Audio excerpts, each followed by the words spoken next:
Hello and welcome to the Lucknowies, where we bring to you a special in conversation series unraveling stories from Lucknow City's finest professionals across diverse sectors right on your screens. And today, I, Sukriti, am in conversation over a cup of coffee with one of the most eminent faces in the fashion industry, Mr. Basant Rai. Basant, welcome to the Lucknowies. Thank you very much, Sukriti. Thank you for inviting me. तो please viewers को अपना परिचय दीजिए, अपने काम के बारे में बताइए. Basically, I'm a fashion designer and I've been working as a designer since 2002 and I've been working exclusively on khadi and handloom. And अभी भी हम लोगों का जो ब्रांड है वो एक्सक्लूसिव हैंडलूम ब्रांड है जहाँ पे we sell handloom sarees. Okay. So if I am not wrong, you graduated high school in around 1995, right? That's right. So even if you look around right now in India, designing is not considered to be a traditional career option. And back then, we're talking nearly about 3 decades ago, how did you manage to find your calling? Did it happen to you coincidentally or did it happen to you over the years? Okay, I think I should thank my principal for this. Reason being, जब हम 12th कर रहे थे तो हमारा main M था being a army brat कि मुझे आर्मी में ही जाना है. But due to some unfortunate incident, I was deemed as medically unfit. तो उसके बाद ये हुआ कि मेरे पेरेंट्स प्रिंसिपल के पास गए क्योंकि और कोई ऑप्शन मुझे दिख नहीं रहा था. तो पेरेंट्स ने प्रिंसिपल से पूछा कि इसको क्या करना चाहिए आगे फ्यूचर करियर के लिए. तो प्रिंसिपल ने हमारे जो टीचर्स थे उनके साथ कंसल्ट किया. देन आफ्टर दैट उन्होंने हमारे पेरेंट्स को बताया कि इनकी डिज़ाइनिंग अच्छी है तो इनको शायद फैशन डिज़ाइन करना चाहिए, फैशन डिज़ाइनिंग के लिए आपको भेजना चाहिए तो वहाँ ये अच्छा कर ले जाएगा. He has the calibre, he has the skills for this. And that is how my parents, उनको लगा कि प्रिंसिपल सर ने कहा है तो सही होगा. तो फिर उन्होंने भी ये कहा कि चलिए आप फैशन डिज़ाइनिंग के लिए उसमें ट्राई करिए and we support you for that. So that is how my designing journey started. Okay, and after that you moved to Mumbai. Mumbai, right. Great. We are also thankful to your principal. We Thank got to you. see such stunning work. Exactly. So जब हमारी पिछली बार बात हुई थी तो आपने मुझसे एक बहुत ही मूविंग चीज़ कही थी which has stuck with me and probably बहुत लंबे समय तक ये मेरे साथ रहने वाली है. और वो ये थी कि a person can be abundantly talented लेकिन अगर उनमें business acumen नहीं है तो it would be difficult for them to make a mark in the industry or to distinguish themselves from the mainstream. उसके बारे में थोड़ा बताइए. बेसिकली जितने भी क्रिएटिव लोग होते हैं हम लोगों के साथ एक परेशानी होती. It's a good thing and a bad thing also कि हम लोगों को अपनी क्रिएटिविटी से बहुत प्यार होता है. बेसिकली जब हम लोग इस अपने क्रिएटिविटी को करियर के तौर पे लेना चाहते हैं तो that means we should be able to earn a living out of it. That means we should be able to earn money. तो अगर पैसे की बात आती है तो you have to have a business acumen, otherwise आप उससे अर्न नहीं कर सकते. अच्छा, इसके बहुत सारे कारण भी होते हैं. जैसे हमें अपनी क्रिएटिविटी से बहुत प्यार होता है, हम उसको लेट गो नहीं करते हैं. तो और ये सब चीज़ें होती है जिसकी वजह से आपके बिजनेस को कहीं ना कहीं हैम्पर करता है उसको प्रोफेशनली लेने से. अच्छा, प्रॉब्लम्स और भी चीज़ें होती है जैसे ज़रूरी नहीं है कि एक one person who is very talented, creatively very skilled kind of a person, उसके पास बिजनेस एक्यूमेंट भी अच्छा हो, ये ज़रूरी नहीं होता है और बहुतों के साथ नहीं भी होता है. तो व्हाट आई सजेस्ट इज़ कि या तो अपने टीम पे एक ऐसे पर्सन को रख ले जिसके पास ये सारी चीज़ें हो, who can play with the numbers, या फिर ऐसा कोई पार्टनर ढूंढ ले, बिजनेस पार्टनर जिसको ये सारी नॉलेज है बिजनेस साइड ऑफ इट जो आपका हैंडल कर सके, या फिर घर में कोई ऐसे हो. तो इस तरह से एक टीम का होना जरूरी हो जाता है जहाँ पे कि वो पूरी तरह से बिजनेस को कैसे रन करना है वो डिसीजन ले सके. आप अपना फिर क्रिएटिव पार्ट अच्छी तरह से करते जाएंगे तो आप जो बना रहे होंगे वो कोई और बेच रहा होगा. तो that becomes a wholesome this thing for a success. Okay so जो मेरी एज ग्रुप के लोग हैं young students when we are planning to pursue creative field not specifically designing जो भी क्रिएटिव फील्ड्स होते हैं so there are countless colleges that claim that they are going to provide us with world class placements here and there. With that also comes a lot of money investment which in a very subtle way is kept behind the curtains. Basically they bait us with glamour. Right. So what do you think about this? Can these placements and facilities and the money investment change a person's career trajectory? When it comes to placement and all those stuff, जब कहा जाता है कि हम अच्छा placement देंगे तो there it depends upon the temperament of a person also कि बहुतों के साथ ये होता है कि ठीक है मुझे मैं डिज़ाइनिंग ज्वाइन कर रहा हूँ उसके बाद मैं कोई एक्सपोर्ट हाउस ज्वाइन कर लूँगा for them it is okay कि चलिए आपको एक नौकरी करनी है जहाँ पे मुझे 10 to 5 जॉब करना है उसके बाद हर महीने मेरी सैलरी आती रहेगी for them it is okay but then when we talk about but ज़्यादातर डिज़ाइनर्स के अगर when I am talking about fashion designing designers के एम ये होता है कि मैं अपना ब्रांड खुद बनाऊंगा मैं अपना लेबल लॉन्च करूंगा when it comes to this then the problem arises यहाँ पे होता क्या है specifically when we talk about Lucknow because we are talking about Lucknow gentry and all तो एंड ये बहुत सारे सिटीज़ की ये नॉट ओनली लखनऊ जैसे बहुत सारे सिटीज़ की ये प्रॉब्लम है कि यहाँ पे डिज़ाइनर लेबल का लॉन्च करना मतलब फैशन शो करना उनको ये लगता है मैं रेड कार्पेट के लिए डिज़ाइन करूँगा किसी सेलिब्रिटीज़ के लिए किसी हीरो हीरोइन के लिए एक्टर एक्ट्रेसेस के लिए रादर एंड वहाँ से मैं फेमस हो जाऊँगा and I will earn lot of money but it never happens that way for example अगर आप फैशन शो की भी बात करें तो जैसे ग्रेजुएशन शो होता है स्टूडेंट्स का उसके बाद ग्रेजुएशन शो करने के बाद जब वो एक्चुअली मार्केट में आते हैं तो उनके लिए ये होता है कि मैं एक फैशन शो करता हूँ तो before even starting a business okay और एक अच्छा सा फैशन शो करने के लिए आपको 6 से 7 लाख रुपए लग जाते हैं फ्रॉम इन्वेंट्री टू आपका पूरा उसको बनाने से लेके उसको लॉन्च करने तक में okay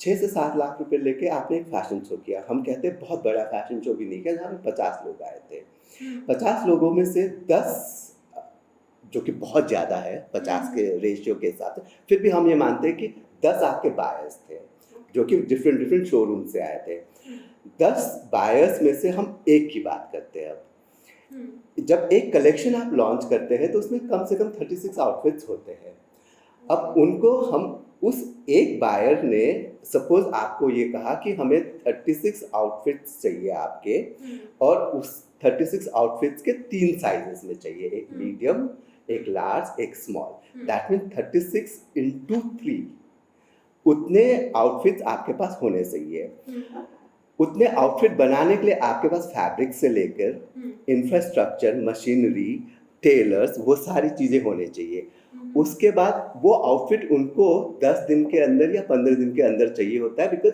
fashion is seasonal that means अभी आपने जो किया वो 6 महीने बाद आउट फैशन हो जाएगा दैट मीन्स उस 10 दिन के अंदर आपको वो सब चीज़ें करके देनी है तो उसके लिए आपके पास अब पैसे नहीं है ना ही आपके पास इंफ्रास्ट्रक्चर है तो इसका मतलब अगर आपके पास उस फैशन शो से बायर आए भी तो भी आप उनकी डिमांड को केटर नहीं कर पाएंगे right so the other way round is कि पहले आप अपना बिजनेस सेटअप करिए 5-6 लाख रुपए अगर आप मशीनरी अपने फैब्रिक खरीदने में इन सब चीज़ों में लगाते हैं तो at least you will have the tangible physical product जो कि आप फिर उसको बेचने के फिर बहुत सारे तरीके हो सकते हैं not just fashion show so this is how I think one should move in the industry glamour में पढ़ के as we say कि fashion designing is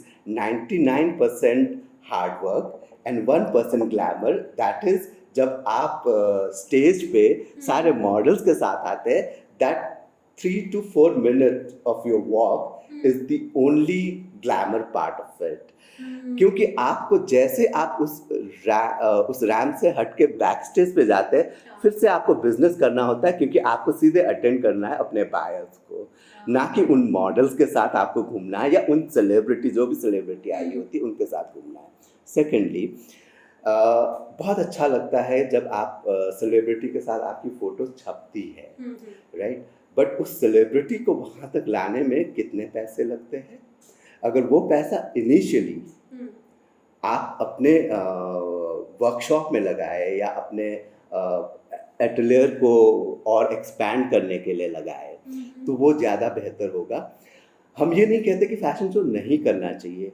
this is where what I am saying is कि पहले आप अपना business plan बना लीजिए, उसमें सारी चीज़ें कर लीजिए. उसके बाद अगर आपके पास बजट है मार्केटिंग में, और मार्केटिंग में भी फैशन शो के लिए बजट है, then you do the show also.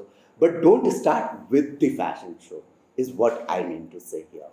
तो अभी जैसा आपने बताया, you created a picture कि the designer he works with the models as a showstopper. He works with the showstopper, and then when he goes backstage, he instantly goes back to the business. So I am very curious. आपके साथ कोई ऐसा instance हुआ हो आपके career का highlight जो it will stay with you? आप ऐसा कुछ शेयर करना चाहेंगे? डेफिनेटली. जैसे एक हम लोगों का before pandemic only we did our fashion show, that was our summer collection, I suppose. Yeah, summer collection, wherein collection के show के बाद after party भी थी. So generally लोग organize करते हैं after party. तो as soon as the show जैसे ही ख़त्म हुआ, वहाँ पे ये था कि हम लोगों को जो वो दिया गया था कि उसके बाद हमें आफ्टर पार्टी ज्वाइन करनी है. Okay, fine. हमने कह तो दिया था कि हाँ कर लेंगे. ओके, तो उसके लिए आपको 5-10 मिनट तक वहाँ पे रहना भी पड़ता है. अगर कह दिया है तो 5 to 10 minutes we were there. Okay, यहाँ पे क्या हो रहा था, जो बायर्स थे वो हमारा वेट कर रहे थे.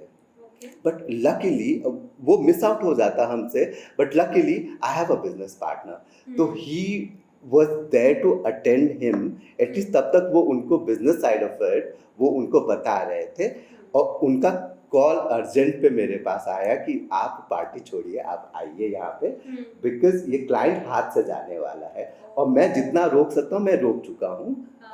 You have to be there. Then I had the only option I had was कि मेरे को पार्टी छोड़ के वहाँ जानी है, because अगर आप उस I won't say कि क्या नंबर्स थे, बट वो क्लाइंट मतलब मेरे वो उस पूरे फैशन शो का खर्चे आराम से निकल जाता, इतना बड़ा क्लाइंट वो था. तो I had to do the business, not hang around with models and all those stuff at that particular moment of time. मेरे पास दो ही ऑप्शन थे, या तो मैं मॉडल्स के साथ थोड़ा और फोटो खिंचा लूँ न्यूज़पेपर के लिए, या फिर मैं जाऊँ और बिजनेस करूँ. तो आई थिंक जाके बिजनेस करना was the better option. So that is what I decided to do. Right. So were you guys, you and your partner, were you able to crack that deal? No, definitely yes, because उस समय तक वो business side का वो बता ही रहे थे, और जाके फिर हमने उनको अपना क्रिएटिव साइड वगैरह सारा कुछ उनको बता दिया कि ये किस तरह से यूज़ हो सकता है, क्या क्या यूज़ हो सकता है, और उनके कितने कस्टमर्स, ज़्यादा से ज़्यादा customers would be ready to buy this. I had to explain that क्योंकि उनके लिए, क्लाइंट के लिए ये होता है कि आपकी क्रिएटिविटी चाहे जितनी अच्छी हो, उनको ये लगना, उनके लिए ये होता है कि मेरे कस्टमर को पसंद आएगी कि नहीं आएगी. अच्छा, वो समझाने के लिए फिर I am the best person for my designs, तो उसके लिए मेरे को वहाँ होना ज़रूरी था. So we were able to crack that. So the bottom line is कि काम पे ध्यान दो, glamour and all will follow. Exactly. Okay. So बसंत, एक चीज़ होती है which is very underspoken about, और वो हर एक इंसान जो in some or the other way creative field में है, अपने career span में एक बार नहीं, दो बार नहीं, multiple times experience करता है, and that is a creative block. I am sure आपने भी अपने career span में बहुत बार experience किया होगा. So पहले तो हमारे viewers को बताइए कि एक creative block क्या होता है. क्रिएटिव ब्लॉक एक मेंटली आपको ना एक ब्लॉकेज सा आ जाता है मेंटली। और ये जनरली कभी आप अनइंस्पायर सा फील करने लगते हैं, कभी आपको सेल्फ डाउट भी होता है, कभी आपको लगता है मैं जो भी कर रहा हूँ मेरे को फेलियर ही मिलेगा। ये सारे चीज़ें आपके दिमाग में बार बार आती रहती है जब भी आप काम करने की कोशिश करते हैं या कुछ भी नया करने की कोशिश करते हैं। तो उसकी वजह से क्या होता है, आप कुछ भी कर नहीं पाते हैं, and that is called the creative block. और ये क्रिएटिव लोगों के साथ ये होता ही होता है। मतलब at some point of the time ये आता ही आता है, क्योंकि आप इतने ज़्यादा हमेशा सोच रहे होते हैं अपनी क्रिएटिविटी के बारे में। तो ये होना मतलब तय ही है, कहते हैं इसे। It is just about the timing कि वो कब आता है आपके साथ। ये इतनी इंटेंस चीज़ है, स्टिल ये हर एक इंसान के साथ होती है जो एक क्रिएटिव फील्ड में है। तो ये क्यों होता है? इसके रीजंस क्या हो सकते हैं? इसके बहुत सारे रीजंस होते हैं, कुछ तो एक्सटर्नल होता है, कुछ इंटरनल होता है। बट जनरली एक्सटर्नल रीजंस में ये होता है कि आपके ऊपर बहुत ज़्यादा प्रेशर है, हम्म, आपके सराउंडिंग्स में कुछ ऐसे इंसिडेंसेस हो रहे हैं जो आपको पसंद नहीं आ रहे हैं। हम्म, वो आपको मेंटली या आपको वो कर रहा है, बॉग डाउन कर रहा है। हम्म, बहुत बार ऐसा भी होता है कि आप डेडलाइंस को फुलफ़िल करने के चक्कर में कुछ भी नहीं कर पा रहे हैं। तो ये कुछ एक्सटर्नल रीज़न्स होते हैं। इंटरनल रीज़न्स ये होता है कि आप फिज़िकली थोड़ा-सा सिक है, जिसकी वज़ह से मेंटली आपको उसका असर दिख रहा है। या फिर आपके साथ कुछ इमोशनल ऐसी घटनाएँ उस समय हो रही हो, कुछ भी हो सकता है वो। तो जिसकी वजह से आपको उस काम में मन नहीं लग रहा या नया नया चीज़ क्रिएट नहीं कर पा रहे। So these are few of the things in a broader, these are few of the things जो कि एक ब्रॉड सेंस में आप कैटेगराइज़ कर सकते हैं कि this is the symptoms of mental block. Okay. So usually अगर आपके साथ ये कभी हुआ है पास्ट में या हुआ होता है होगा, तो आप कैसे इसके साथ डील करते हैं? And what would you suggest to the young designers out there? Okay, इसको डील करने का it is like to each his own. But जैसे मेरे साथ ये है कि I go to the old school of designing, you know. Whenever इस तरह की कोई भी चीज़ होती है तो मैं उस तरह से करता हूँ, बिकॉज़ अब मैं पूरा लैपटॉप और सॉफ्टवेयर ये सब करके डिज़ाइन करता हूँ। बट मेरे पास जब भी इस तरह का मेंटल ब्लॉक या इस तरह की कुछ भी परेशानी आती है तो मैं अपना स्केच पैड लेता हूँ, अपना स्टेडलर्स ले लेता हूँ। Okay, Staedtlers is the colour pencil, वो है, उससे राइट। उसको कहते हैं। तो उसमें से कोई भी 5 कलर्स हमने निकाल लिए और उसी से I start drawing anything and everything randomly without any goals. 3-4 दिन तक कुछ भी बन रहा होगा हम बनाना शुरू करते हैं, और उसके बाद that gives me mental peace, कुछ रिलैक्सेशन होता है मेरे लिए। And that is how again I am in a position कि मैं फिर रीथिंक करने लग जाता हूँ। बट जब हम लोग इस तरह की चीज़ें होती तो of course I have fellow designers, fellow creative people also, जिनके साथ भी ये प्रॉब्लम होती तो कुछ उनके एक्सपीरियंस भी I can share it with you. जैसे कुछ फ्रेंड्स हैं, उनके लिए वो रैंडमली स्टोरी बोर्ड या मूड बोर्ड किसी भी एक थीम को लेके बनाना शुरू करते हैं। तो दैट हेल्प्स देम। बहुतों के साथ वो भी होता है कि वो लोग मूवी देखने चले जाते हैं या कोई ड्रामा वगैरह देखने चले गया, कोई मेडिटेशन भी करते हैं। एंड देयर आर पीपल जो बस सोते ही रहते हैं तो भी उनका हो जाता है। तो बट सब में हम लोग जब हम सबसे बात करते हैं क्रिएटिव लोगों से, तो एक चीज़ नए लोगों को जिसके साथ ये प्रॉब्लम पहली बार हो रहा हो या अभी उन्होंने फील करना शुरू किया, उनको ये जानना बहुत ज़रूरी है कि ये सबके साथ होता है, तो ये बहुत ही नॉर्मल चीज़ है। ये ना मान ले कि ये मेरे साथ ही क्यों ऐसा हो रहा है और इसको मैं मतलब इसको हवा ना बना ले। You know, it happens, it's just a phase जो कि आएगा और जाएगा भी। इट इज़ जस्ट आप उसको नॉर्मली हैंडल करेंगे तो it will help you. Okay, so the key measure is just let it flow. Exactly. Yeah, as Exactly. soon as you let it flow, you will be back to the grind. So creative block एक चीज होती है और एक चीज और होती है which is a burnout, a mental burnout. तो क्या ये दोनों चीजें अलग-अलग हैं या ये इंटरकनेक्टेड हैं? इसके बारे में थोड़ा सा बताइए. सो बर्नआउट बेसिकली आप जब एक ही तरह का काम लगातार कर रहे होते हैं और ये क्रिएटिव लोगों के साथ तब होता है जब वो नया नया काम करना शुरू करते हैं तो हर तरह से काम उठा लेते हैं. Even in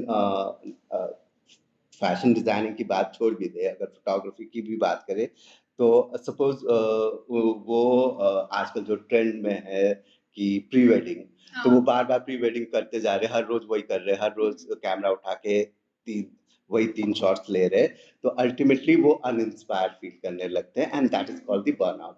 so it is also a part of the mental reason for mental block, और उसको तोड़ने का भी वही तरीका जो हमने पहले डिस्कस किया था. Let it flow and relax. Right. Okay. So बसंत जी, हमने इस कॉन्वर्सेशन में बहुत सारी चीज़ों के बारे में बात करी, from business to college placements, everything. Now let us talk about the future. And whenever we say future, दिमाग में सबसे पहले आता है artificial intelligence. So please बताइए कि how artificial intelligence is, impacting the fashion industry और कैसे उससे डील किया जा सकता है? आर्टिफिशियल इंटेलिजेंस ऑफ कोर्स आज का ये बड़ा हॉट सा टॉपिक है इस समय, for in every field rather, और लगता भी है कि ये इंटरफियर कर रहा है, but what I think is कि जहाँ पे आर्टिफिशियल इंटेलिजेंस चाहे जितनी भी एडवांस हो जाए, बट क्रिएटिव लोगों का होना जरूरी होता है, बिकॉज अल्टीमेटली अगर अभी आप देखिए तो प्रॉम्प्ट्स वगैरह दिए जाते हैं तब जाके वो कुछ बनाता है. अच्छा, एक जनरल लोगों का प्रॉम्प्ट और क्रिएटिव लोगों का प्रॉम्प्ट अलग होगा. उस चीज को कोई भी चीज आर्टिफिशियल इंटेलिजेंस अगर वो कर रही है, सपोज फोटोग्राफी की बात करें तो वो कैमरा एंगल से लेके एक्सपोजर से लेके सब कुछ बताएंगे एक फोटो को अगर क्रिएट करते हैं तो आर्टिफिशियल इंटेलिजेंस के थ्रू, तो प्रॉम्प्ट में ये सब बताएंगे. As a general layman person मैं ये बताऊंगा कि create a photo, a portrait for me in a good lighting, मैं इतना ही बताऊंगा, तो वो एक गुड लाइटिंग में क्रिएट कर देगा. जबकि एक फोटोग्राफर जो होगा, जिसको नॉलेज होगी, जो क्रिएटिव होगा, वो कैमरा एंगल से लेकर सब कुछ प्रॉम्प्ट देगा, तो वो जो आर्टिफिशियल इंटेलिजेंस जो वो फोटोग्राफ बनाएगा वो फिर अलग ही होगा. सो ये तो है कि आर्टिफिशियल इंटेलिजेंस क्रिएटिविटी को इन्हांस ही करेगी और क्रिएटिव लोगों को कभी भी मतलब उनके पेट पे लात नहीं मारेगी. This is one thing. Secondly, अब हम इसे, it is a part of our life, we have to accept this. इसको हम अच्छी तरह से कैसे यूज कर सकते हैं, I give you an example. Paris fashion week में last to last year I suppose एक फैशन शो हुआ था वेर इन जितने भी हैंड पर्सेस थे वो ड्रोन्स के थ्रू आए थे. Models were not, there were no models as such on the ramp, it was drones के थ्रू उसको डिस्प्ले किया गया था. Okay, there is this artificial intelligence model, her name is Shudu, I'm not getting the name. It is Sudo करके something है. She is the first Instagram artificial intelligence model of the world. आज वो बहुत सारे brands के लिए modelling करती है and physically she is nowhere, right. So that way now marketing का जो ट्रेंड है फैशन शोज और इन सब के ट्रेंड को आर्टिफिशियल इंटेलिजेंस के थ्रू एक नया आयाम दिया जा रहा है अपने प्रोडक्ट को दिखाने का. So it will, fashion industry को it will always help, artificial intelligence will always help the industry to grow our business. So I'm looking this in a very optimistic way, and rather than running away from it, I think we should embrace it and see कि हम इसको कैसे use करें for to enhance our creativity and our business also. So let's not run away from it. Let's embrace it in a better way. Okay. So this was a really insightful conversation, and I hope जो भी viewers हैं जो एक career creative career path shape करना चाहते हैं या वो ऑलरेडी उसमें हैं उनके लिए बहुत सारी चीज़ें क्लियर हो गई होंगी. So thank you so much for your time, Vasant, and for such awesome advices, such guidance. It really means a lot to us. Thank you very much, and thank you for inviting me once again. And I wish you all the best. Well, we at Lucknowi's hope that this conversation helps you in deciding the right course of your life. Plus, if you feel that anyone around you could use help from this video, please share it with them. Also, do mention in the comments if you want us to host anyone in particular on the show. We would absolutely love it. Like this video, and for more such inspiring content, subscribe to our channel and hit the bell icon.